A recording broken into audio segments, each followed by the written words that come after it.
Bismillahirrahmanirrahim. Assalamualaikum warahmatullahi wabarakatuh.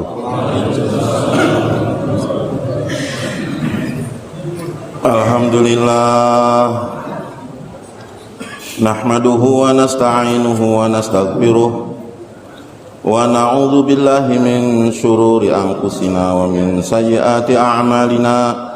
May yahdihillahu fala mudilla lahu wa may yudlilhu fala hadiyalah.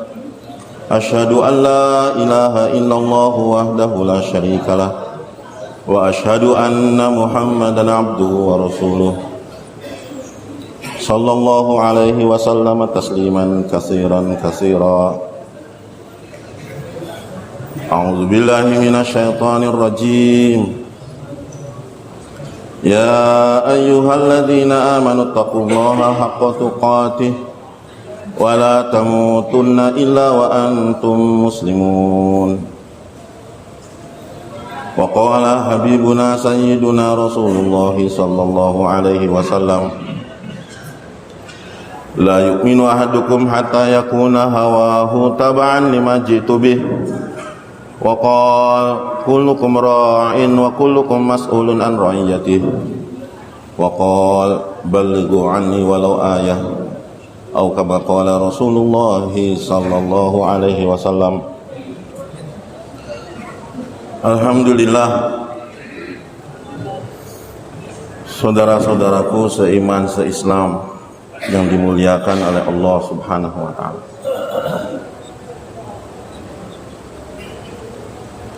Apa hebatnya Umar radhiyallahu anhu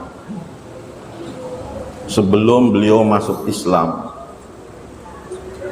orang yang paling berani, paling sangar, paling preman. Ketika tidak ada satu orang pun yang berani membunuh Nabi SAW, semua sudah geram, semua sudah kesal dan marah kepada Rasulullah SAW. Tapi tidak ada yang berani action, tidak ada yang berani mengambil tindakan bahwa dia siap membunuh Nabi SAW. Satu-satunya orang yang siap berdiri sambut takaza untuk membunuh Nabi SAW hanya Umar bin Khattab.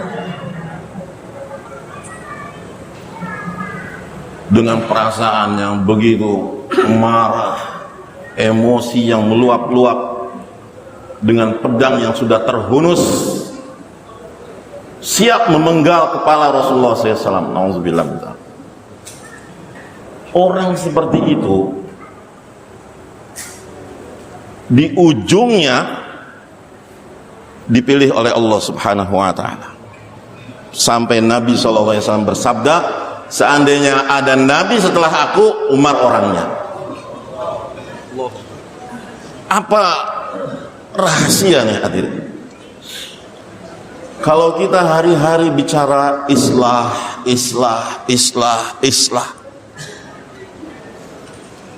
siapa sih teladan gambaran kita, sosok yang sebenarnya memang islah dia itu? Makna islah itu kan dari yang rusak jadi baik, dari yang kotor jadi bersih, dari yang berantakan jadi rapih, dari yang tidak beres jadi beres. Itu islah. Kebalikannya fasad, yang tadinya beres dibikin gak beres, yang tadinya baik dibikin gak baik, yang tadinya bagus jadi jelek. Itu lawan katanya islah.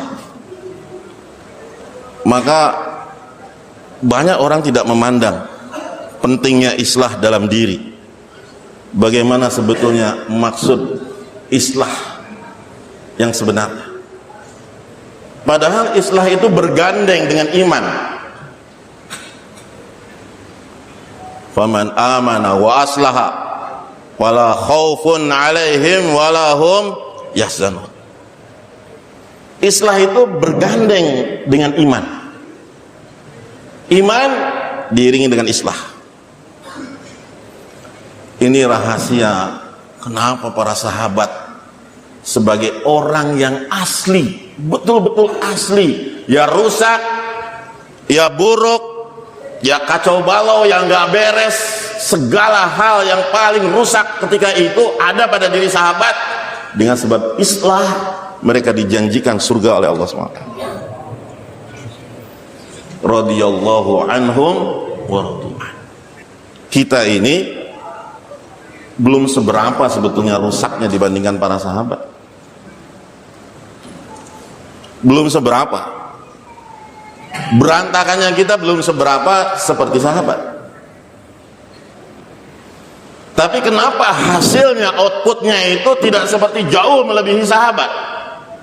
Sahabat itu udah parah total. Parah betul-betul. Tapi sahabat dengan islah itu diservis, dirubah, digubah, diperbaiki total. Yang hampir mereka menjadi ahlul jahannam, tiba-tiba mereka dirubah menjadi ahli surga. Allah, betapa maha baiknya Allah itu ya. Maha baiknya Allah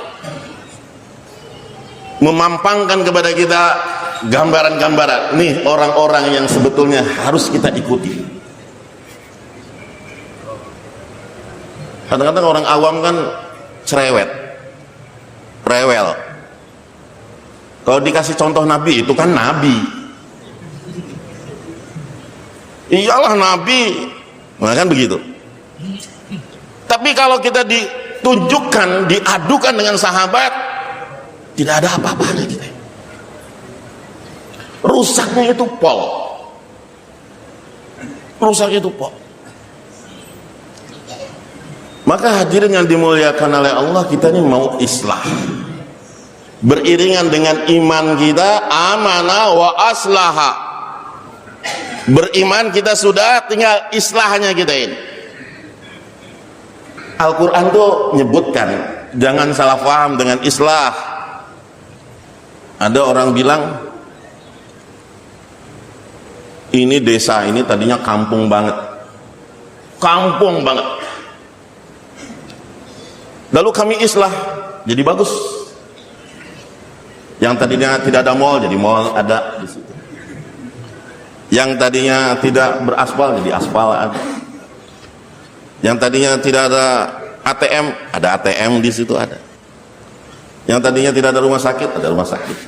Yang tadinya tidak ada pabrik, ada pabrik. Mereka katakan itu islah, kami ini muslihun. Maka Al-Quran itu jangan salah paham. Jangan salah paham dengan islah itu. Wa idza qila lahum la tufsidu fil ardi qalu innama nahnu muslihun. Kalau dibilang kamu tuh jangan ngerusak, ngerusak apa? Saya bikin mall nih besar-besar ini. Saya bikin pabrik ini besar-besar ini. Itu bahasa orang yang berkilah bahwa mereka sudah islah. Innama nahnu muslihun. Kami ini orang yang sudah islah diri. Allah langsung jawab, ala innahum humul mufsiduna. Kamu yang ngaku islah, justru kamu yang merusak. Kamu itulah perusak. Yang sudah bagus-bagus malah kamu rusak. Emang bagus mana antara tidak ada ATM sama ada ATM?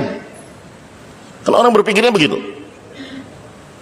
Allah mau balikkan, siapa sih sebetulnya yang muslih, yang memperbaiki diri dengan yang bukan memperbaiki diri. Oh, saya udah berubah loh. Sekarang saya nggak lepas jubah, saya nggak lepas sorban, saya nggak lepas siwak. Nanti dulu, apakah itu sudah disebut islah apa belum? Islah bukan itu. Umar radhiyallahu anhu begitu gagah beraninya mau membunuh Nabi SAW dengan pedang yang terhunus. Tiba-tiba dengan kejadian yang sama, Umar radhiyallahu anhu dengan pedang yang terhunus juga, beliau katakan, saya sudah beriman kepada Allah dan Muhammad sebagai nabi saya. Sekarang saya mau hijrah. Siapa yang mau istrinya jadi janda, anaknya menjadi yatim, hadapi saya sekarang juga. Saya mau hijrah. Coba bayangkan, berubah 180 derajat. Begitu beraninya itu, sama saja. Saya mau bunuh Nabi, saya mau bunuh Muhammad. Tapi dia berubah tiba-tiba. Kemudian dia katakan, saya beriman kepada Allah dan Rasulnya. Siapa yang berani ngelawan saya? Hadapi sini, maju sini, lawan saya, halangi saya. Itu kata Umar. Berubah. Apa yang berubah pada diri Umar? Pedangnya sama, pedang itu juga yang mau dipakai untuk bunuh Nabi, itu juga pedang yang ditunjukkan kepada orang-orang kafir Quraisy. Baju yang dipakai sama juga, baju itu juga. Apa yang berubah? Apanya yang berubah? Islah ini hadirin Allah, sesuatu yang dalam. Makanya Allah kenapa ada kata membedakan mana muslihun dan mana mufsidun. Orang yang muslih memperbaiki dengan orang yang merusak itu banyak bedanya.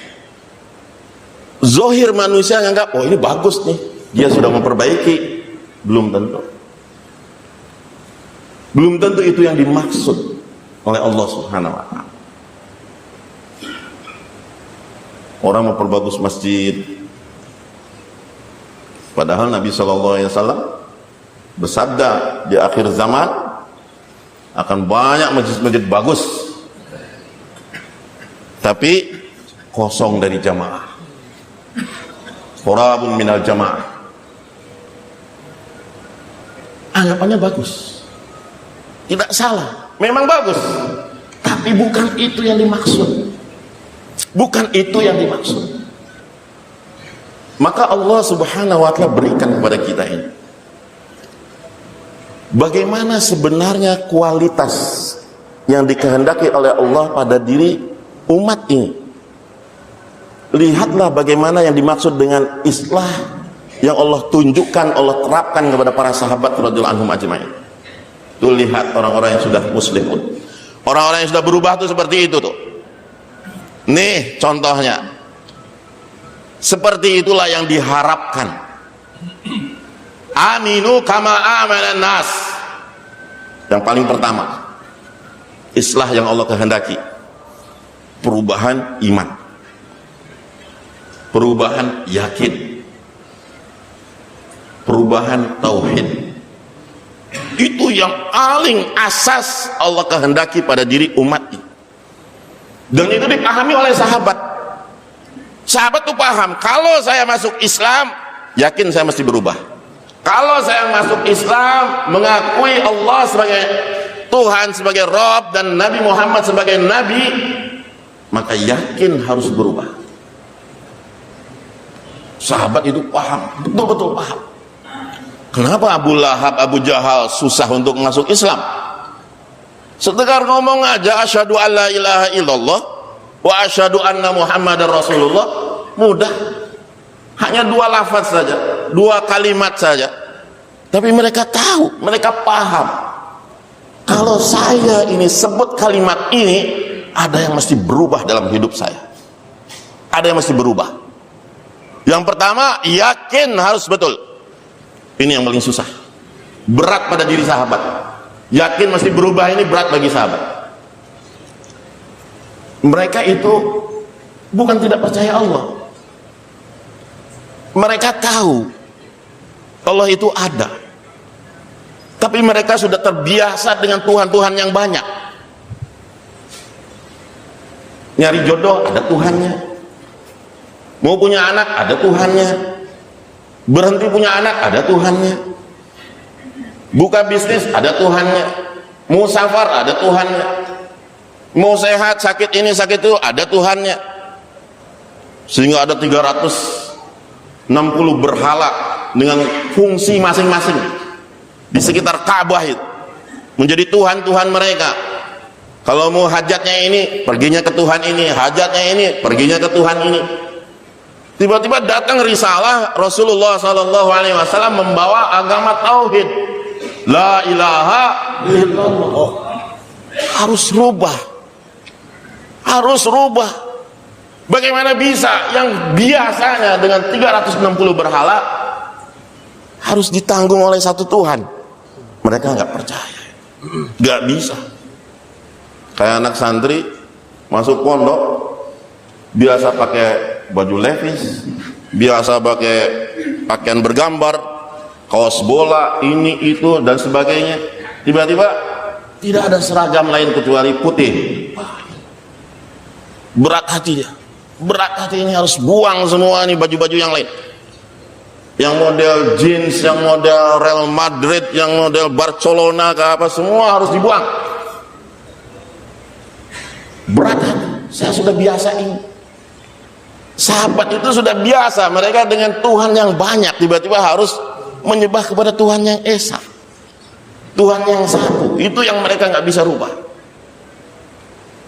Maka setiap sahabat masuk Islam, mereka tahu bahwa saya harus berubah keyakinan saya, buang semua berhala, hanya menyembah illallah. Itu sahabat. Nah, kita bagaimana nih islah kita? Iman kita ini bagaimana? Berhala nggak ada, bukan tidak ada, berubah.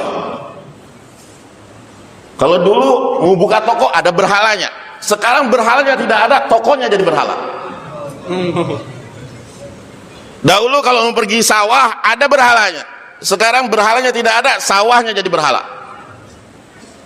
Hadirin yang dimuliakan oleh Allah, la ilaha illallah. Ini kata Maulana Yusuf rahmatullah alaih, Hadraji katakan, antara lisan kita dengan hati ini hanya sejengkal saja, 20-25 cm antara lisan kita dengan hati kita, jantung kita ini. Tapi ini mau masukkan dari lisan ke hati, walaupun cuma 20-25 cm, perlu usaha yang luar biasa, perlu usaha yang sungguh-sungguh untuk masukkan ke dalam hati ini. Masalahnya bukan mau sekedar masukkan saja Allah ke dalam jantung kita, ke dalam hati kita. Yang susah itu mengeluarkan selain Allah dari hati kita. La ilaha itu susahnya bukan main. Itu susah yang pertama. Illallah itu susah yang kedua. Bagaimana mau masuk ke dalam hati kita? Kata Maulana Yusuf Hadraji rahmatullah alaih katakan, untuk masukkan selain Allah itu gampang. Mau masukkan selain Allah itu gampang. Cukup lihat saja. Kamu lihat saja. Tonton tuh. Apa yang terjadi, peristiwa-peristiwa, kejadian-kejadian, cukup kamu lihat saja, itu akan masuk ke hati. Lihat saja. Kipas nih dia menghasilkan angin. Nah, itu sudah masuk ke hati. Bahwa kipas menghasilkan angin, lampu menghasilkan cahaya. Begitu kan?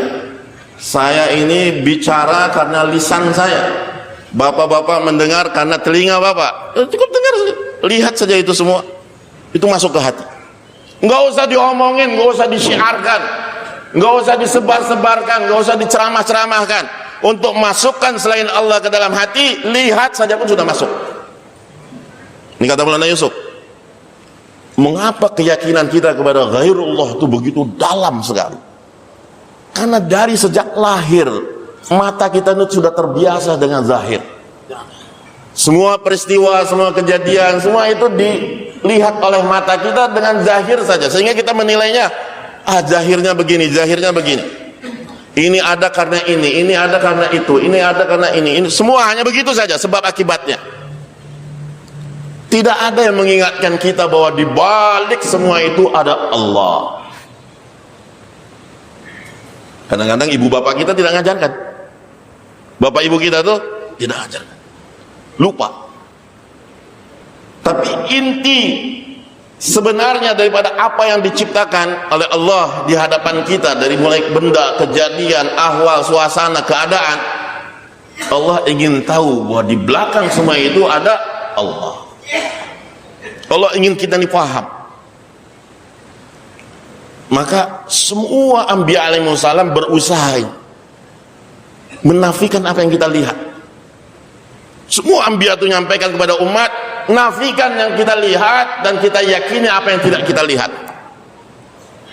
Ada Allah. Maka kata selanjutnya, kata Maulana Yusuf rahmatullah alaih, seandainya kamu bisa bawa yang apa kamu sebut dalam lisan la ilaha illallah ke dalam hati, kamu akan saksikan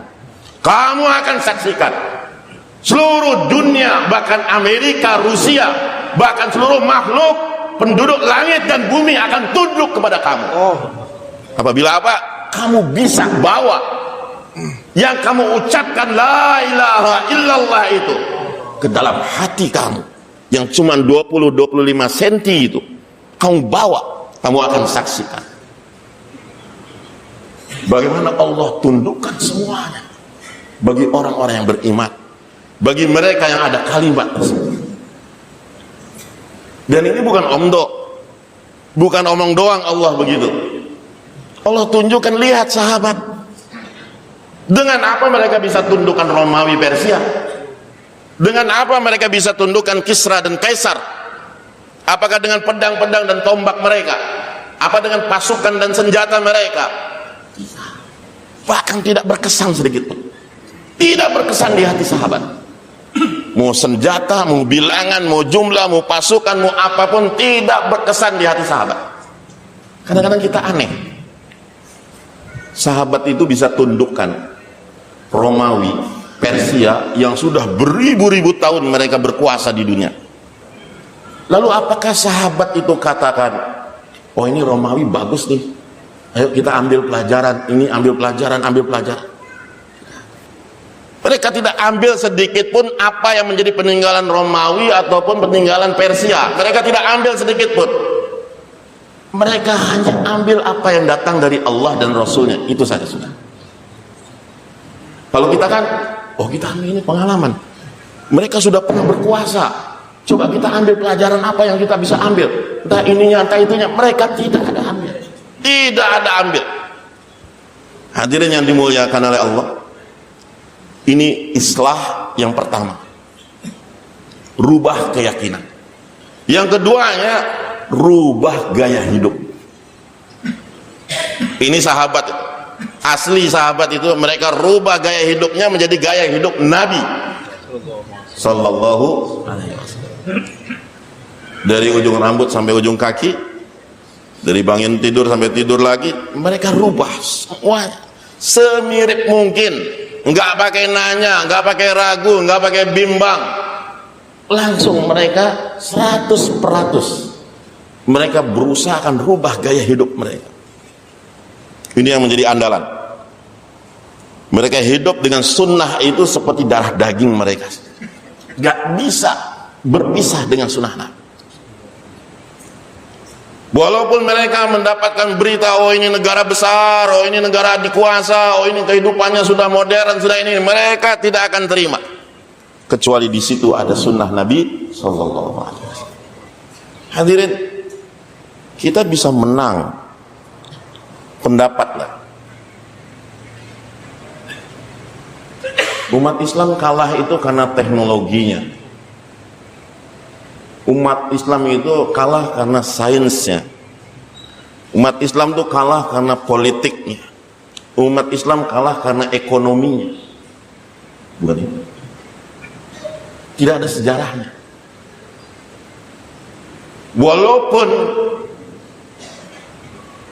mereka ini hadirin dengan segala keterbelakangan dari sisi ekonomi, dari sisi politik, dari sisi senjata, dari sisi apapun sains dan teknologi apalagi, tapi Allah buktikan bahwa mereka menang bukan dengan itu semua. Mereka menang dengan la ilaha illallah Muhammadur Rasulullah Sallallahu Alaihi Wasallam.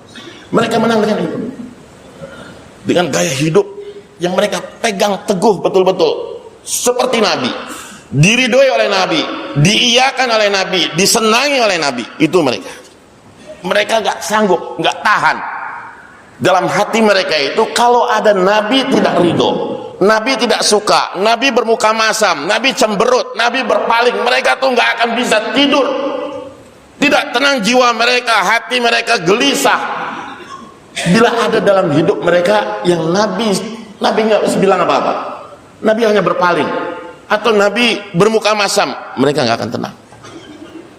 Bayangkan begitu mereka berpegang pada Nabi SAW, dan itu mereka pegang dalam keadaan susah, dalam keadaan senang, dalam keadaan gembira, dalam keadaan sedih, dalam keadaan apapun mereka pegang. Kemenangan tidak melalaikan mereka, kekalahan pun tidak melalaikan mereka dari sunnah Nabi SAW. Seandainya ada kejadian-kejadian dalam kehidupan mereka yang merugikan, menimpa mereka, mereka akan islah. Nah, ini islah. Mana sunnah Nabi, gaya hidup Nabi yang belum mereka terapkan? Jangan sampai salah.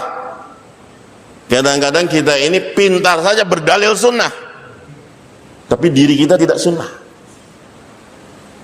Maulana Ilyas itu katakan, Maulana Ilyas dalam mahfuzatnya dia bilang, kalian itu berdagang, berekonomi, berbisnis betul dengan cara syar'i, tidak riba, tidak curang, tidak nipu, tidak culas. Tapi di dalam hati-hati kalian tidak ada keinginan gairah bagaimana berbisnis caranya Abu Bakar As-Siddiq, bagaimana berbisnis cara Utsman bin Affan, bagaimana berbisnis cara Abdurrahman bin Auf. Dalam hati kalian yang ada justru ketamakan dan kerakusan Qarun dan Fir'aun laknatullah alaih. Betul bisnisnya si syar'i, tapi dalam hatinya bukan niat sebagaimana sunnah Nabi SAW. Oh, riba itu haram, betul riba itu haram, tapi dia terus mengumpulkan uang dengan kerakusan seorang Qarun. Maka hati ini bagaimana ada cinta kepada Nabi SAW dan cinta kepada sunnah. Maulana Ilyas rahmatullah alaih di ujung akhir hayatnya beliau sakit beliau itu tidak bisa jalan, tidak bisa bicara, tidak bisa berdiri. Dia hanya di balik saja, di dipan saja, di ranjang. Beratnya ketika itu 32 kilo. Antara perut dengan perut, kalau di tangan begini tuh ketemu nih, jempol sama ini nih. Perut belakang, perut depan. Begitu kurus, kering. Maulana Ilyas ketika 1944 di malam beliau wafat, beliau pakai khuf moza, pakai moza, ada khodimnya di sini. Maulana Ilyas katakan, gak bisa ngomong. Khodimnya dipanggil, dia lihat Maulana Ilyas gitu, maka khodimnya pun datang. Maulana Ilyas mengisyaratkan kepada khufnya itu, kepada kakinya. Oh, khodimnya paham, ini harus dibuka. Maulana Ilyas pengen dibuka khufnya itu, mozanya itu. Dibukalah mozanya, dibuka khufnya. Udah dibuka, kata Maulana Ilyas, minta dipakai lagi. Diam Maulana Ilyas. Pergi sebentar, khodimnya dipanggil lagi, datang lagi, minta dibuka mozanya, dibuka lagi mozanya, baru dibuka, suruh pakai lagi, dipakai lagi. Begitu terus sampai 5 kali. Khodimnya ini bingung, ini Maulana Ilyas pengennya apa sih? Udah jelas pengen dibuka, ya dibuka, tapi begitu dibuka pengen dipakai lagi. Akhirnya khodimnya ini panggil anak Maulana Ilyas rahmatullah alaih, Maulana Yusuf. Hazrat, ini ayahanda ini manggil, terus pengen buka ini, pengen itu, pengen dibuka, udah dibuka, pengen dipakai lagi, panggil lagi, pengen dibuka, pengen dipakai lagi. Maka kata Maulana Yusuf, mana-mana, ayo sama-sama kita lihat. Kata Maulana Ilyas lihat anaknya, buka. Maka khodimnya buka. Begitu khadimnya buka, kata Mulai Yusuf, kamu salah, kamu buka khuf kanan dulu. Kamu buka khuf tuh kanan dulu, tutup lagi, ditutup lagi terus ketika buka sekarang kiri dulu, dibukalah kiri dulu, baru di situ mulai Ilyas tersenyum. Dia tersenyum, terus dia panggil Yusuf, dia peluk Yusuf, dan semua nuraniyat, rohaniyat, amaliyat dari Syekh Ilyas itu berpindah kepada Syekh Yusuf. Kepahaman, kecintaan kepada sunnah sampai akhir hayat. Kalau kita kan kata sepele, itu sepele. Bagi seorang mukmin tidak ada tawar menawar. Sunnah inilah pegangan hidup kita, ruh kita ini.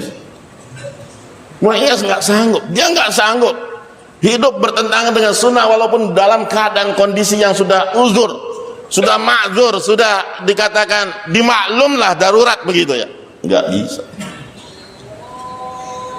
Hadirin yang dimuliakan, sekarang islah kita itu bukan masalah kita sekedar pakai sorban, pakai jubah, pakai ini dan sebagainya, tapi yang diinginkan oleh Allah dan Rasulnya ini cinta kepada sunnah itu sendiri, dan ada dalam hati bahwa saya niat akan mati dalam keadaan sunnah. Insyaallah bersedia hadirin? Ada niat seperti itu. Ketika kita melakukan sesuatu yang bukan sunnah, kita katakan, saya yakin ini nggak betul, ini nggak betul ini. Ya Allah, beri kekuatan saya untuk rubah ini. Mesti ada itu, Pak. Jangan malah kita menyukainya. Oh, na'udzubillah. Dengan berkelah, berdalil di ini, di itu dan sebagainya. Kata ini ada yang boleh, kata ini hanya makruh, kata udah. Apa yang Nabi suka itu yang kita suka. Nabi tidak suka, tinggalkan. Nabi tidak buat, tinggalkan, sudah. Itu saja. Maulana Zakaria rahmatullah alaih, kalau kita masuk ke rumah Maulana Zakaria di Madinah, di rumah beliau itu beliau akan duduk selalu di bawah ada sajadah, di atasnya semua dinding-dinding itu bersih, kosong, nggak ada apa-apa, nggak ada ini, nggak ada perabotan, nggak ada mebel, nggak ada apa. Beliau hanya ada satu kotak kecil, ya, di situ seluruh hidupnya tuh ada di situ. Ya, pakaiannya, sarungnya, apa semua ada di situ. Tapi di atas dindingnya ini, di dinding di atas tuh ada satu gambar foto yang betul-betul bagus. Foto itu dibingkai dengan bingkai yang leks, terlihat indah, gagah, besar. Foto apa di situ? Foto sendal Nabi Sallallahu Alaihi Wasallam. Sendal Nabi Sallallahu Alaihi Wasallam. Sehingga dia katakan, selama aku hidup, saya merasa senantiasa di bawah telapak kaki Rasulullah SAW. Saya berada di bawah telapak kaki Rasulullah SAW. Saya bukan apa-apa. Saya hanya kotoran di bawah capelnya Nabi, di bawah sendalnya Nabi. Saya hanya kotoran saja. Saya tidak punya apapun. Saya hanya pasrah. Cinta saya untuk Nabi, khidmat saya untuk Nabi, perbuatan saya hanya untuk Nabi. Asal Nabi ridho, asal Nabi suka, itu cukup sudah. Begitu dahsyatnya kecintaan. Begitu juga Maulana Inamul Hasan, begitu juga Maulana Ilyas, Maulana Yusuf, semua para hadrat, para masyayikh kita, apalagi wali-wali Allah. Itu islah yang sebenarnya, bagaimana sunnah itu hidup dalam diri kita. Bukan sekedar sunnah, tapi kenyataan hati kita masih suka dengan apa yang justru Nabi benci. Itu bukan sunnah, nggak asli itu kita. Ini islah kita. Dan sahabat menguasai dunia dengan ini, berpegang kepada sunnah Nabi SAW. dengan hidup yang sederhana, dengan keadaan yang betul-betul dibuat semirip mungkin. Melihat sikon kita, keadaan kita, bagaimanalah kita bisa supaya Rasulullah senang. Rasulullah itu apabila datang ke tengah umat, beliau itu akan suka apabila di sana sunnah beliau hidup. Kalau sekarang ownernya Samsung datang ke kita, oh dia sedang kan? Tuh lihat, ini di kantong-kantong berapa banyak yang HP-nya Samsung. Ya, belum lagi di rumah-rumahnya, AC-nya, kulkasnya, TV-nya, ya itu Samsung. Wah senang, kemana-mana senang. Ya, Kalimantan ke Papua, ke Eropa, ke ini, oh Samsung dipakai. Karena apa? Produknya dipakai, produknya ada dipakai. Tapi bayangkan seandainya Rasulullah SAW berkunjung ke kampung kita sekarang, menangis Rasul, menangis. Ya Allah, di mana produkku? Katanya cinta aku, tapi produkku di mana ya Allah? Ini hati. Maka amalan-amalannya mengikuti Nabi ini ada kekuatan.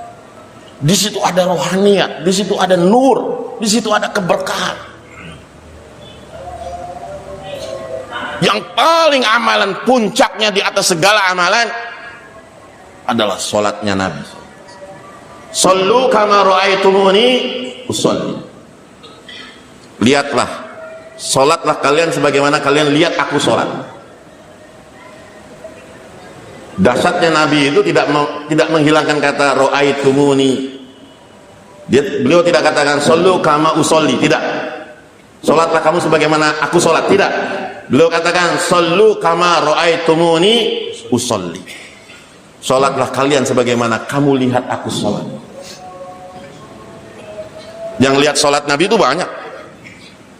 Ada versi Aisyah, ada versi Ibnu Mas'ud, ada versinya Abu Bakar, ada versinya ini, sehingga hiduplah 4 mazhab di muka bumi ini. Keberkahan hidupnya sunnah Nabi di muka bumi, semuanya hidup. Bagaimana Nabi sholat dilihat oleh berbagai macam versi. Tapi kita mesti yakin bahwa ini sholat ini ajib, punya kekuatan. Kenapa sampai Allah Subhanahu wa ta'ala berfirman wasta'inu bis-sabri was-shalah, minta tolonglah kamu dengan sabar dan sholat. Artinya bagaimana kualitas sabar dan sholat itu bisa menjadi solusi atas semua masalah kita. Bagaimana sholat kita ini menjadi satu jalan bagi semua permasalahan kita. Ini sholat itu dahsyat hadir, sehingga tidak ada dosa yang lebih besar daripada meninggalkan sholat setelah syirik. Kemarin pagi Kiai Mufasir bilang man tarokas sholata amdan fahuwa syaitan. Siapa yang meninggalkan sholat dengan sengaja, dia itu setan. Dia itu setan. Man tarokas sholata muta'ammidan faqad bari Allah. Siapa yang meninggalkan sholat muta'ammidan dengan sengaja, Allah sudah berlepas diri dari tanggungannya. Allah nggak mau lihat, Allah nggak mau urus, Allah nggak mau ijabah doa-doanya, Allah nggak mau selesaikan masalahnya, ngelirik pun tidak. Orang yang meninggalkan sholat. Tapi keagungan sholat nih kita dalam diri kita nih, justru hari ini hilang, betul-betul hilang. Bukan pada orang yang meninggalkan sholat, pada kita yang sholat ini. Pada kita yang sholat ini masalah besar. Hari ini kita memandang orang yang tidak sholat itu biasa. Biasa. Ada orang datang, Ustadz, saya baru pecat satu orang. Kenapa? Dia korupsi uang perusahaan. Dia betul-betul makan uang perusahaan. Itu udah 3 kali nih Ustaz. Peringatan pertama, peringatan kedua, peringatan ketiga, udah saya pecat. Emang di perusahaan Bapak punya karyawan berapa? Ada 400. Yang sholat berapa? 10 orang. Lalu yang 390 nggak Bapak pecat? yang mereka meninggalkan sholat dengan sengaja. Hadirin yang dimuliakan, pandangan kita ini sekarang ini, korupsi itu lebih besar, zina itu lebih besar, mabok itu lebih besar. Pandangan kita sekarang, orang-orang yang sholat, tapi di kampung kita ada orang gak sholat, aman, tentram, damai. Zolim kita kepada sholat. Rasulullah SAW sampai mau menyiapkan kayu bakar untuk bakar orang yang tidak sholat. Tidak terima. Maka kalau kita berdakwah jauhlah, kita ingatkan orang 2,5 jam, ajak orang kepada sholat, makmurkan masjid, itu bukan usaha ecek-ecek itu. Ini hadirin mengajak orang sholat. As-sholatu imaduddin, faman aqamaha faqad aqamaddin, wa man tarakaha faqad hadamaddin. Kalau kita ajak orang itu kepada sholat, berarti kita membangun agama. Dunia ini sedang kita ubah, agama menjadi kuat, agama menjadi betul-betul ampuh, bisa menyelesaikan masalah-masalah umat. Maulana Yusuf katakan, perhatikan hadir, Maulana Yusuf katakan, siapa orang punya masalah pribadi, siapa orang punya masalah pribadi dan dia memperbaiki sholatnya, Allah akan selesaikan masalah pribadinya dengan kuasa Allah SWT. Siapa daerah, wilayah punya masalah di daerah itu dan ahli daerah itu memperbaiki sholatnya, maka Allah akan selesaikan masalah daerahnya itu dengan kuasa Allah SWT. Siapa negara punya masalah dalam negara itu, entah ekonomi, entah politik, entah keamanan, entah apa saja yang terjadi di negara itu, dan ahli negara itu memperbaiki sholat-sholat mereka, maka Allah Subhanahu wa ta'ala akan selesaikan masalah mereka, negara mereka, dengan kuasa Allah SWT.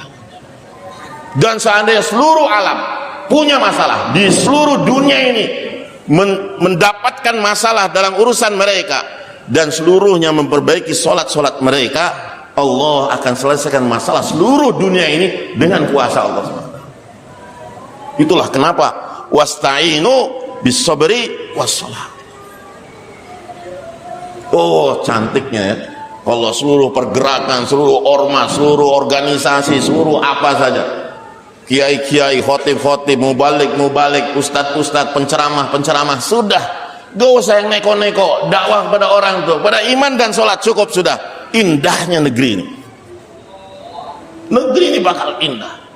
Bayangkan kalau bukan saja sholat subuh seperti sholat Jumat, sholat zuhur seperti sholat Jumat, sholat asar seperti sholat Jumat, masa Allah akan timpakan masalah kepada negeri seperti ini? Gak mungkin. Gak mungkin. Bercurah-curah rahmat. Hanya melalui sholat saja cukup. Sudah. Perbaiki sholat, Allah akan perbaiki seluruhnya. Beres sholat, beres seluruhnya.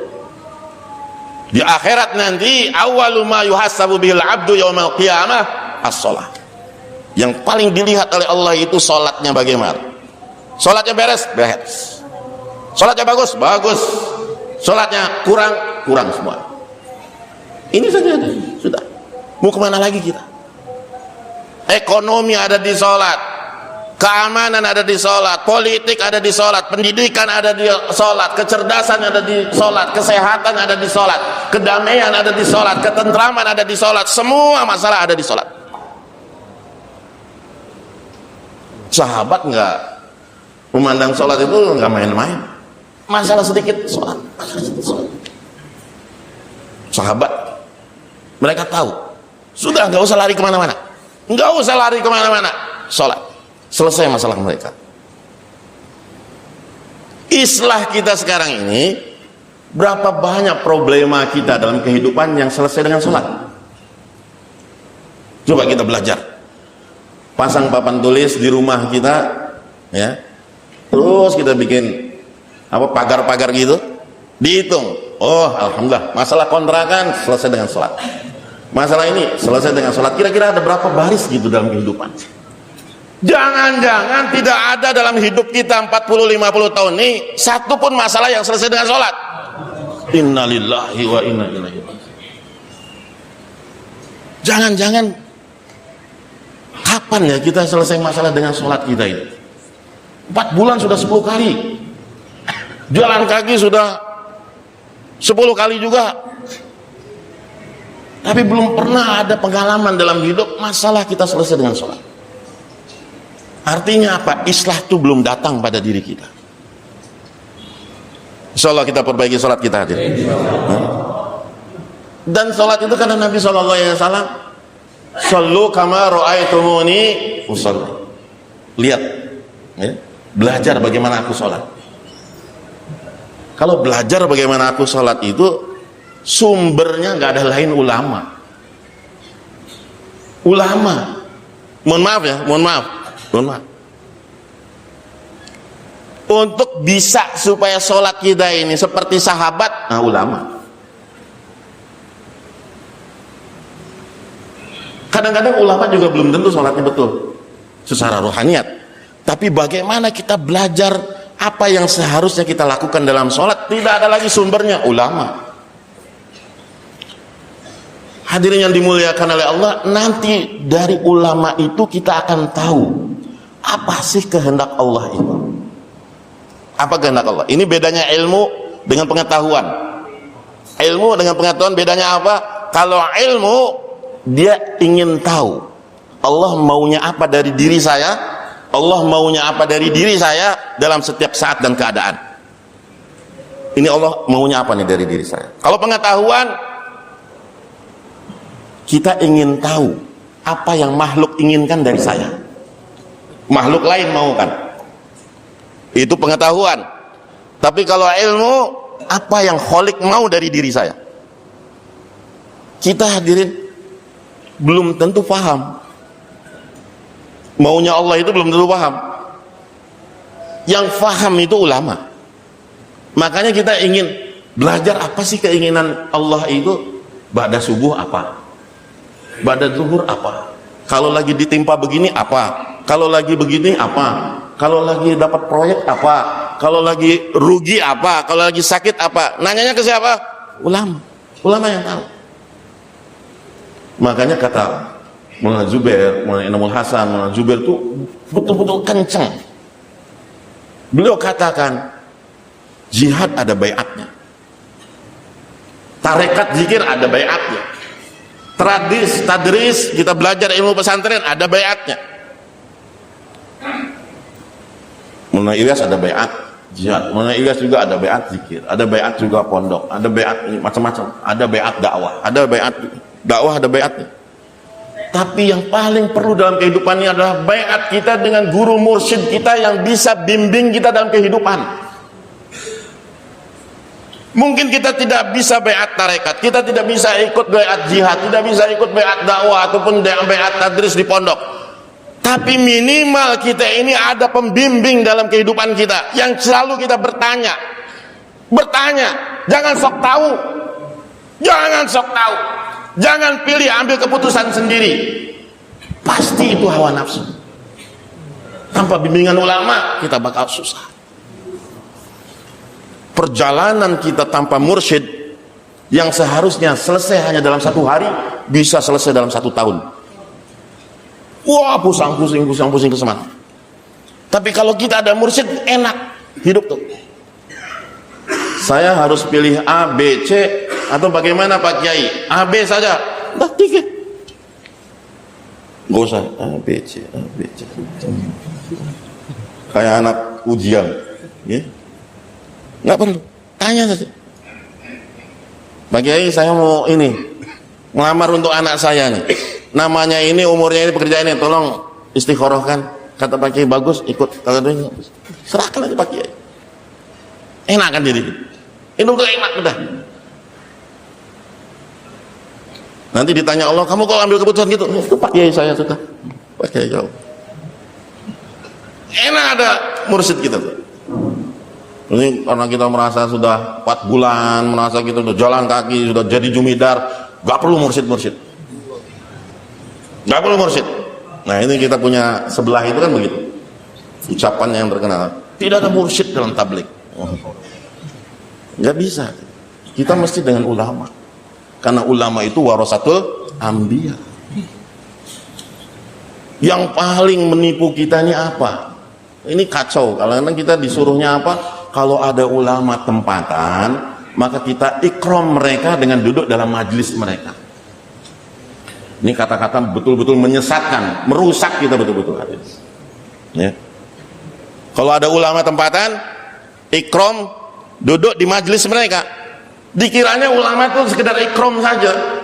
Nggak bisa. Kalau ada ulama di tempatan, kita betul-betul belajar, bukan niat ikram. Belajar, kita belajar. Jadikan kita santrinya, jadikan kita ini sebagai muridnya. Kalau niat ikram sih ya, niat ikram nggak butuh sama dia kalau dia ada. Nggak butuh. Itu tahu apa kehendak Allah di setiap saat dan keadaan. Tapi ini nggak cukup. Perlu kepada zikir. Harus bersanding dengan zikir. Mesti bersanding dengan zikir. Karena kalau ilmu dia hanya tahu apa kehendak Allah, tapi zikir menunaikan apa kehendak Allah. Itu zikirnya. Kalau zikir mengetahui apa sih Allah ingin dari saya. Kalau ilmu. Tapi kalau zikir kita tunaikan apa yang Allah mau dari diri saya. Maka zikir senantiasa harus berdamping. Memangnya kalau akhir zaman itu banyak ulama mati nanti, banyak ulama yang wafat, banyak ulama meninggal itu bahkan berkurang ulama. Bakal berkurang nanti diangkat ilmu dengan matinya para ulama. Akhir zaman banyak ulama-ulama meninggal, para masyayikh kita meninggal, para masyayikh kita banyak yang meninggal. Terakhir Maulana Ilyas Barabangkawi. Itu akan dicabut. Apa ulama akan berkurang? Tidak. Justru ulama akan semakin banyak. Tapi yang Allah munculkan adalah ulama-ulama ulama-ulama yang jahat. Ulama-ulama di akhir zaman bukan lagi berhati kambing, anjing, tapi berhati serigala. Ulama-ulama. Maka dikatakan fasadul alim, fasadul alam. Rusaknya alim, rusaknya alam semesta. Seluruh dunia akan rusak. Ulama ilmu mesti bersanding dengan zikir. Dia tahu, dia amalkan. Dia tahu, dia amalkan. Dia tahu, dia amalkan. Ditunaikan, tunaikan. Ada kunci dengan gembok, hanya berjejer begini saja nggak akan nyambung. Mesti digerakkan, mesti datangkan, baru itu gembok itu akan terbuka. Ilmu mesti nyambung itu dengan zikir. Zikir itu mohon maaf bukan sekedar kita la ilaha illallah, la ilaha illallah, subhanallah, Allahu akbar. Zikir itu taat kepada Allah. Sedangkan yang kita makmulat, ya amalan-amalan kita bukan tidak ada nilainya, besar nilainya. Tapi kekuatan zikir itu akan ada ketika kita mendudukkan diri kita taat kepada Allah. Salat akan ada ruhnya. Baca Quran akan ada ruhnya. Zikir kita pun akan ada ruhnya. Solawat kita, istighfar kita akan ada ruhnya. La ilaha illallah. Itu ada ruh. Ada ruh. Maka akan sesuai dengan hadis. Masalul ladzi yadhkuru rabbah wal ladzi la yadhkuru rabbah kamasalil hayy wal mayyit. Bedanya itu akan nampak. Orang yang zikir itu dia hidup, rohaniatnya hidup.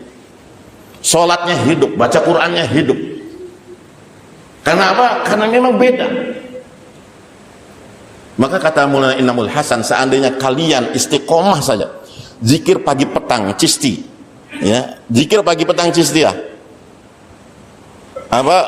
La ilaha illallah, subhanallah, walhamdulillah, la ilaha illallah, Allahu akbar, la haula wala quwata illa billah. 100 kali, istighfar 100 kali, salawat 100 kali, istiqomah setahun saja tidak pernah tinggal, dengan duduk yang betul, dengan tawajuh yang betul, dengan menghadap yang betul, dengan waktu yang betul, insya Allah akan jadi wali Allah. Sudah cukup itu zikir cistiyah yang paling sederhana.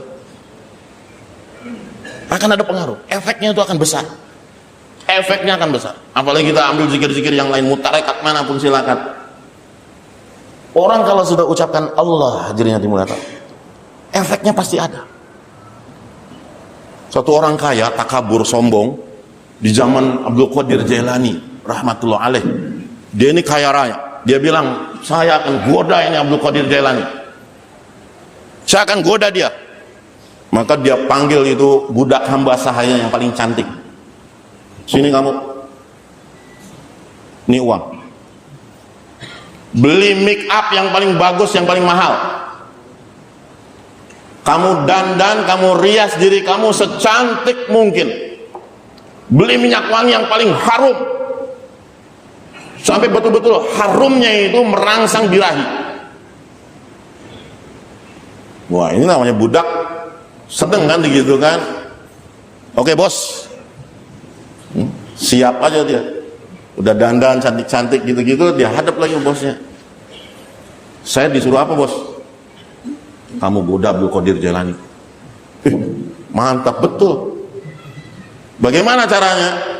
Kamu datang di majelisnya, habis majelis bubar, kamu coba datang ke depan dia, pura-pura ada masalah. Pura-pura ada masalah. Nah, ketika kamu sudah di depan dia, kamu buka cadar kamu tuh, kamu buka cadar kamu, langsung kamu tersenyum yang paling memikat. Kira-kira kepelet itu, lupa dibilang. Masya Allah, dasar juga ya. Siap bos. Datang dia di hari pengajiannya Syekh Abdul Qadir Jailani, sesuai dengan rencana. Orang udah bubar, dia mulai mendekat. Ketika sudah berdua saja, dia pun tanya, saya izin bertanya, boleh? Begitu dia tanya, dia buka cadarnya, dia tersenyum, dia lihat kepada Syekh Abdul Qadir Jailani. Syekh Abdul Qadir Jailani langsung katakan Allah, sambil malingkan muka. Langsung perempuan itu tutup lagi cadarnya, dia lari dari masjid. Dia kabur, betul-betul kabur. Dia datang ke tuannya dengan gemetar, ketakutan. Ada apa kamu? Bos, saya mau tobat, saya nggak mau lagi kayak gini. Saya tolong merdekakan saya mau tobat, saya akan jadi orang soleh, benar-benar solehah. Saya mau siap keluar masturat. Gitu kan? Ada apa kamu kok tiba-tiba kayak kerasukan kayak begini? Jawab perempuan tuh, Kak, saya betul udah tunaikan apa kata bos. Saya dekat, saya ini, saya bertanya, saya buka, tapi Syekh itu langsung dia ucapkan Allah. Satu kali saja Allahnya itu menghujam di hati saya, wahai bos. Langsung menghujam di hati saya, sehingga saya merasa hina, merasa betul-betul saya kotor, saya ingin bersih, saya ingin bertobat, wahai bos. Akhirnya bos ini pun lihat budaknya bertobat, dia juga bertobat. Dia merdekakan semua budak-budaknya, suruh bertobat semua. Tuh lihat, nanti nih efek dikir. Satu hanya sekali saja Allah. Kalau kita lihat wanita cantik kan Allah. Allahnya betul. Allahnya betul. Allah, masya Allah ya. Ini kita lain nanti. Nggak ada roh kita, nggak ada roh. Ini bahaya. Maka zikir ini kita mau taat pada Allah. Insyaallah bersedia hadirin. Belajarlah kita baca Quran, apa yang diamanahkan oleh Masya. Nanti hati kita itu ada kelembutan. Orang zikir itu pasti lembut hati. Tatmainnul qulub. Hati itu pasti akan menjadi tenteram. Enggak ada itu ahli zikir itu marah-marah tuh enggak ada. Maka kalau ada kartun suka marah-marah sama istri, oh ini pasti ada sesuatu ini. Enggak ada. Dia akan lembut, dia akan mudah menyenangkan orang. Dia akan senantiasa belajar, merasa rendah, merasa. Kata Maulana Zakaria, bedanya orang tarekat dengan bedanya kita ikut dakwah. Kenapa mesti tarekat berdamping dengan dakwah? Kadang-kadang orang kalau sudah zikir gitu, dia merasa dirinya suci. Dia merasa dirinya sudah bersih, maka mudah dia akan dimasukkan rasa riya, rasa sombong, rasa sum'ah dan sebagainya. Ini bahayanya. Maka dengan dakwah ini, apalagi dengan jaulah kita berjumpa dengan orang-orang umum itu, ya, kita betul-betul dijatuhkan diri kita. Orang semulia Nabi buat jauhlah. Orang semulia Nabi yang agung.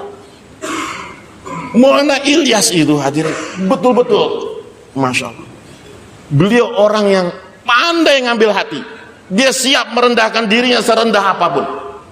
Serendah apapun dia siap. Asal orang dapat hidayah. Itu hatinya itu. Sayang pada umat, kasih kepada umat itu betul-betul. Maulana Ilyas bukan main-main. Orang itu memahami Maulana Ilyas itu karena apa? Karena beliau itu memiliki sesuatu yang tidak dimiliki oleh ulama yang lain. Risaunya kepada umat, sayangnya kepada umat. Beliau itu nggak bisa diem, nggak bisa tenang, nggak bisa hidup tentram seandainya permasalahan umat itu ada di hadapan dia. Dia nggak bisa. Orangnya itu begitu. Maka dia siap apapun, dia merendahkan diri apapun, yang penting umat itu dapat hidayah. Dia akan pegang kadang-kadang kaki orang, apa aja dia lakukan supaya orang itu dapat hidayah. Maka maksud ikramul muslimin itu adalah apa? Tunaikan hak, tunaikan hajat.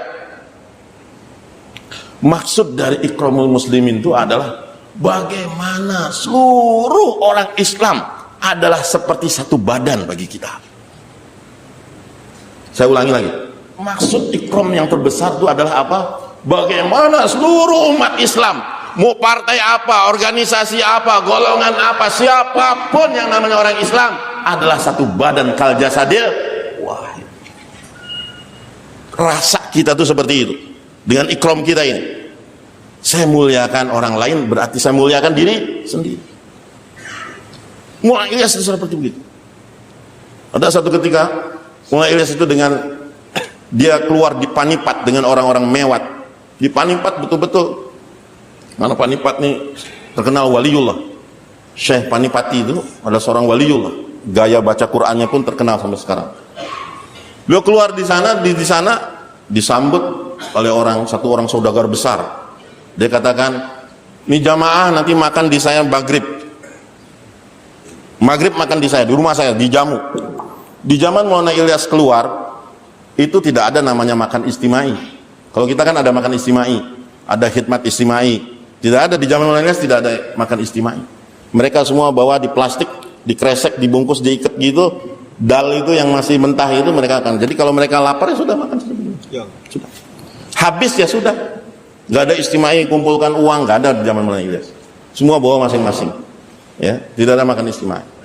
Nah, waktu itu datang satu saudagar besar, dia katakan, kalian semua makan di saya. Orang-orang mewat sama jamaahnya Maulana Ilyas jadi amir. Pada maghrib kamu datang. Maulana Ilyas amalan biasa. Begitu menjelang maghrib pada asar datang satu orang kurus, adiknya saudagar tadi. Saudagar tadi bilang, adiknya ini, makan kalian bukan habis maghrib, habis isya. Oh, habis isya, rubah. Sudah nggak apa-apa, nggak ada masalah. Mereka nggak ada makan istimai sebetulnya, jadi nggak ada masalah, amalan saja. Dan saat itu belum ada kayak bayan harus ini. Amalan tidak seperti kita sekarang. Dilihat keperluan, tapi banyak ketemu orang. Bayan itu bukan satu amalan yang utama dalam keluarga, bukan amalan utama. Jadi ketika dipindah pada isya, mereka pun setelah isya sholat terus datang ke rumah itu. Saudagar itu sudah gini. Ilyas, katanya kamu itu mulwi besar, katanya kamu ulama besar. Bagaimana kamu ini nyusahkan orang tempatan?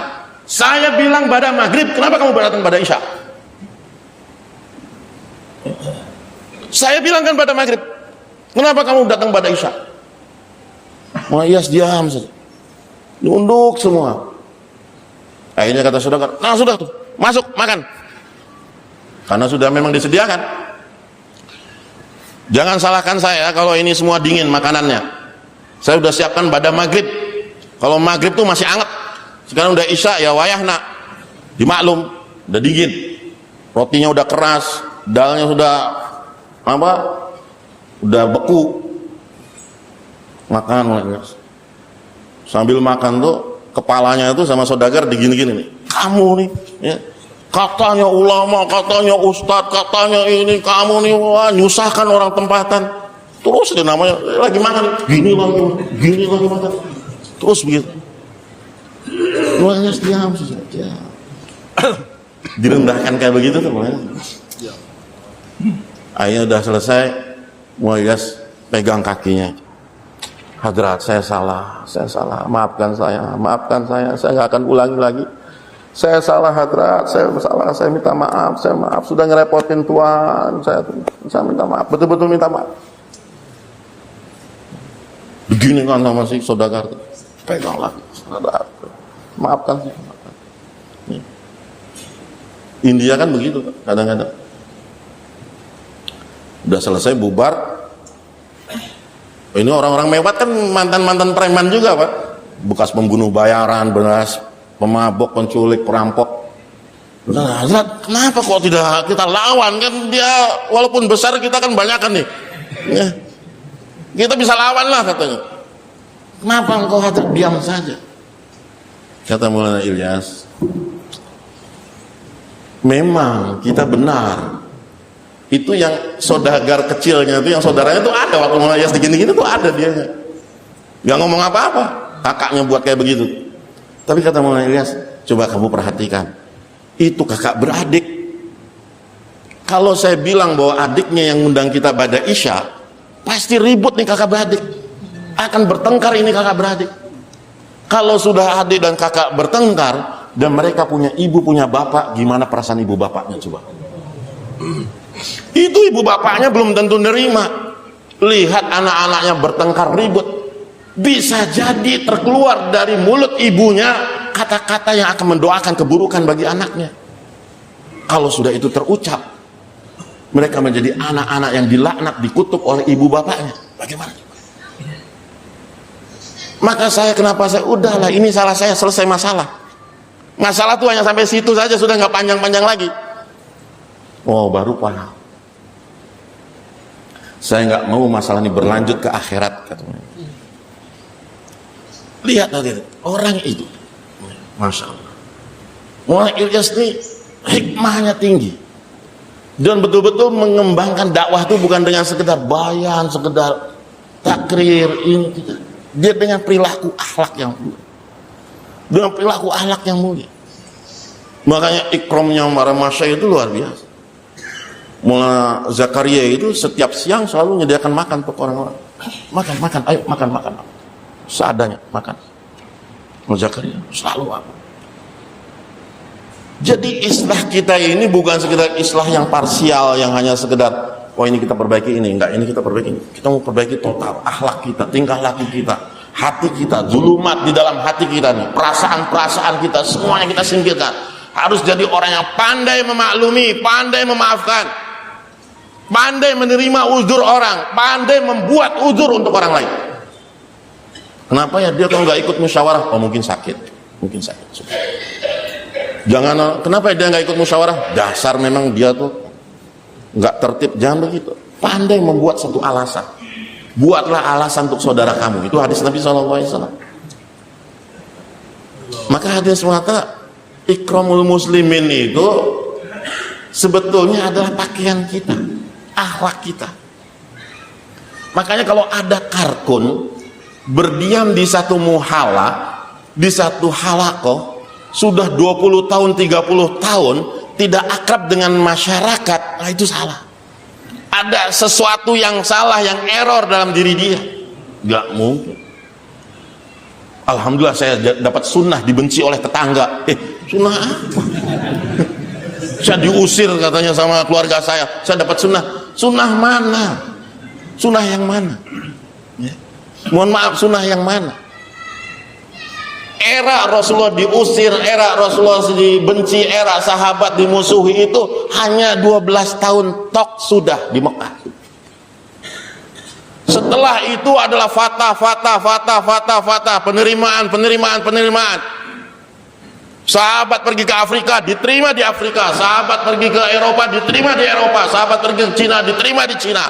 Kemana saja sahabat pergi, semua menerima. Tidak saja menerima, dikasih perempuan, dikasih tanah, dikasih usaha, dikasih ini semua. Apa tidak kita lihat pelajaran? Coba lihat di Jakarta, di Kampung Arab, di Cirebon, di Pekalongan, di mana lagi, di Surabaya. Orang-orang Arab itu, anak-anak sahabat. Belum lagi di Eropa, di Afrika, keturunan-keturunan sahabat banyak. Kaya-kaya mereka, tuan-tuan tanah mereka, dari mana datangnya? Bukan mereka ini merampok, tidak. Tapi sahabat, mereka punya satu karakter, satu akhlak, tingkah laku yang mempesona, betul-betul mempesona, memukau. Orang tuh kalau lihat sahabat, ya Allah, seandainya saya punya anak perempuan 100, saya nikahkan semua sama sahabat. Sampai begitunya orang. Kemuliaan sahabat. Ini aneh. 20 tahun, 30 tahun kita di Makomi tidak dikenal. Mohon maaf ya. Diterima apalagi, dikenal saja tidak. Pak, mau ketemu Abdullah. Abdullah yang mana? Abdullah itu loh Pak, yang pakai sorban, yang pakai ini. Yang mana ya? Yang itu loh Pak, pakai janggutnya itu sampai di warna apa, hijau, kuning, merah, kelabu. Yang mana ya? Orang nggak kenal. Orang nggak kenal. Ya, itu loh Pak yang suka ngajak-ngajak orang gila. Oh ya. Nah, yang diterimanya yang bukan-bukan. Ini nggak betul. Maulana Ilyas itu kapan diusir? Maulana Ilyas itu kapan dimusuhi? Maulana Ilyas itu kapan betul-betul dibenci? Hanya 10 tahun saja di Mewat, sudah. Selebihnya Maulana Ilyas nabi bagi orang dengar. Orang Mewat itu begitu ta'assubnya kepada Maulana Ilyas itu luar biasa. Memang Maulana Ilyas diusir, Maulana Zakaria diusir, dimusuhi, ulama-ulama melecehkan. Apa yang Maulana Ilyas buat? Apa yang Maulana Ilyas buat? Semua menghina. Tapi hanya cukup 10 tahun.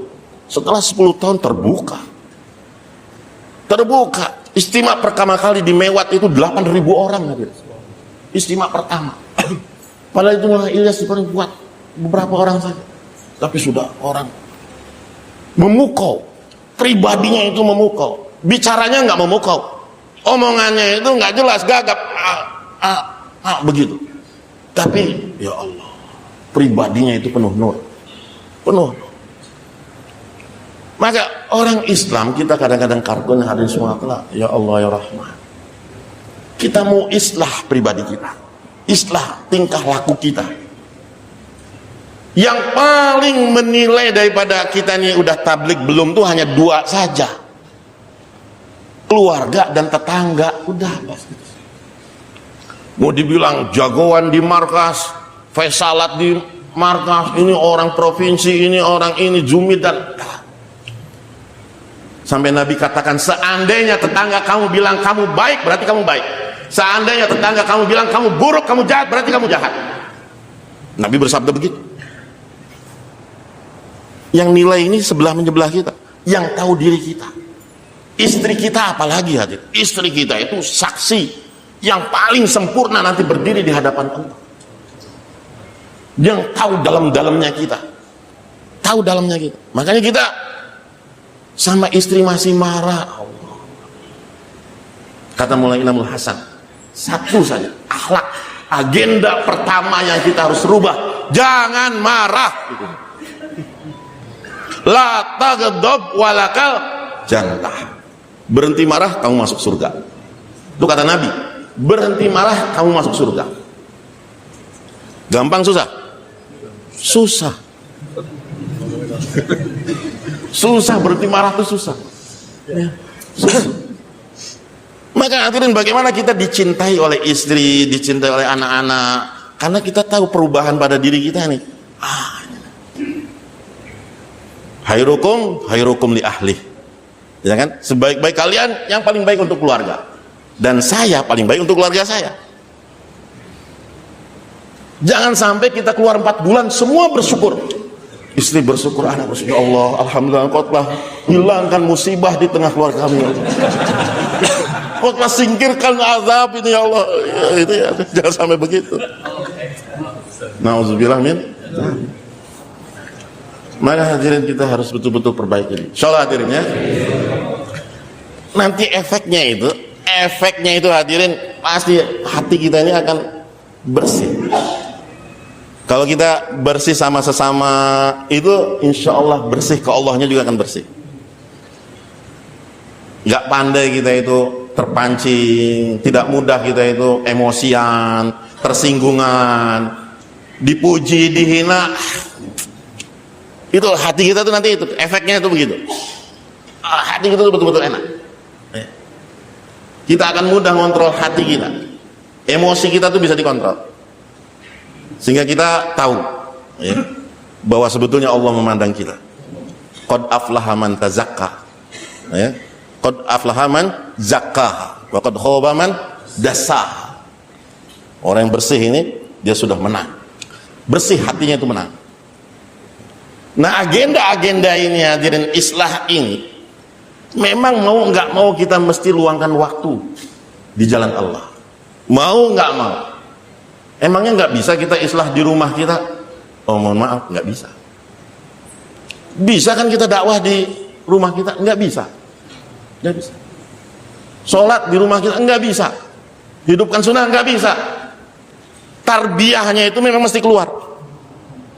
Kenapa? Karena kita akan keluar dari lingkungan, dari situasi, dari kondisi yang sudah berpuluh-puluh tahun merusak kita. Kita keluar di situ bersama orang-orang yang satu niat, satu maksud, satu tujuan, satu program. Nah, disitulah kita akan betul-betul dididik, ditarbiyah oleh Allah Subhanahu wa Ta'ala. Kenapa orang 3 hari langsung berubah? Karena yang mentarbiyah Allah SWT. Bukan kita, bukan Amir, bukan siapa-siapa. Yang mentarbiyah siapa? Allah. Iktikaf di rumah Allah. Sujud, tidur, rukuk, zikir, semua di rumah Allah SWT. Allah perintahkan supaya kita banyak di rumah Allah ini bukan tanpa maksud. Datang ke masjid, iktikaf di masjid, lihat, jadikan masjid itu cermin bagi kamu. Lihat diri kamu tuh siapa sebetulnya.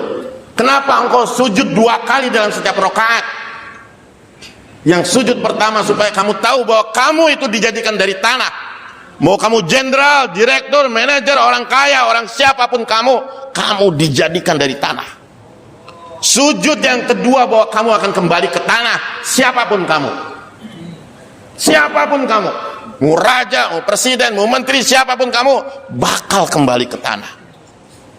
Kamu di rumah Allah, beriktikaf di rumah Allah 3 hari, 40 hari, 4 bulan di rumah Allah. Bayangkan menjadi keluarga Allah, menjadi tamu-tamu Allah Subhanahu wa Ta'ala.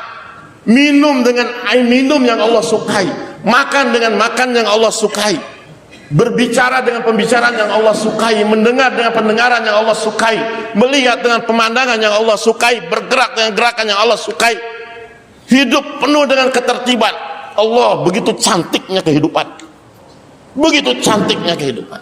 Kata Maulana In'amul Hasan, seandainya kamu hidup di luar masjid dengan membawa kehidupan seperti kamu di dalam masjid, oh cantiknya itu kehidupan. Sahabat itu, mereka bawa kehidupan masjid mereka tuh ke pasar, ke kebun, ke rumah, ke tempat-tempat mereka bekerja, kemana-mana saja mereka bawa kehidupan masjid ke dalam kehidupan mereka.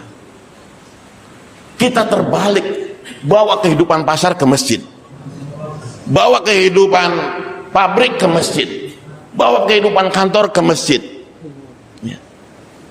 Sedangkan kitanya tidak betah di masjid.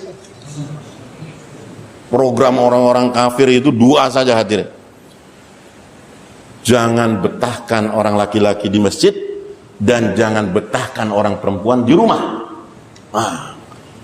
Yang laki-laki tidak betah di masjid, yang perempuan tidak betah di rumah. Ketemulah di jalan-jalan. Terjadilah maksiat di situ.